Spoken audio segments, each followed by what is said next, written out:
Hello friends, आज हम करेंगे नेक्स्ट क्वेश्चन जिसका मतलब है कि डिफरेंस बताना है बिटवीन होम लैंग्वेज और सोशल लैंग्वेज में। होम लैंग्वेज जो होती है घर में सीखता है बच्चा उसमें, और जो स्कूल लैंग्वेज में, सोशल नहीं स्कूल लैंग्वेज में जो स्कूल में सीखता है उसके बीच में हमने क्या बताना है, डिफरेंस बताना है। तो mother tongue and school language. तो learning of mother tongue is easy, ठीक है, मदर टंग सीखनी ईजी है। Learning of English is difficult, और इंग्लिश सीखनी डिफ़िकल्ट है। जिसकी मदर टंग इंग्लिश नहीं होगी, अब मदर टंग हमारी पंजाबी होती है या हिंदी होती है, तो मदर टंग सीखनी ईजी है क्योंकि हम सुनते हैं उसे बार बार, है ना, घर में। तो ये मदर टंग सीखनी क्या है, ईजी है। और learning of school language is difficult. It is informal in nature, तो ये इनफॉर्मल होती है, इसमें कोई हमने रूल्स वगैरह स्ट्रक्चर जो इसका ध्यान नहीं देना होता, ठीक है। तो ये इनफॉर्मल होती है। तो it is formal and structured, तो ये फॉर्मल भी होती है और इसकी एक स्ट्रक्चर होती है, इसे प्रॉपर रूल्स में लिखना होता है।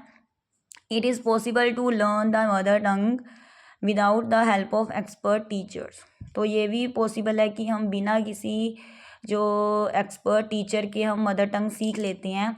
But it is not possible to learn English without the help of expert English teacher, लेकिन ये संभव नहीं है कि हम बिना टीचर के इंग्लिश सीख लें, ठीक है। The learner learns the mother tongue in a natural way and in the natural environment, जो सीखने वाला होता है जो है ना, वो मदर टंग को सीख लेता है नेचुरल वे में, ठीक है, बिना किसी एफर्ट में वो नेचुरल वे में सीख लेता है और नेचुरल इन्वायरमेंट में सीख लेता है। लेकिन the learner learns the English in an artificial way in an artificial environment, लेकिन जो इंग्लिश होती है उसके के लिए एक आर्टिफिशियल माहौल बनाना पड़ता है, इन्वायरमेंट क्रिएट करना पड़ता है, तो उसे आर्टिफिशियल वे में सीखा जाता है। Grammar rules are not strictly followed, तो यहाँ ग्रामर रूल्स को स्ट्रिक्टली फॉलो नहीं किया जाता। Grammar rules are strictly followed, इसमें ग्रामर रूल्स को स्ट्रिक्टली फॉलोड किया जाता है।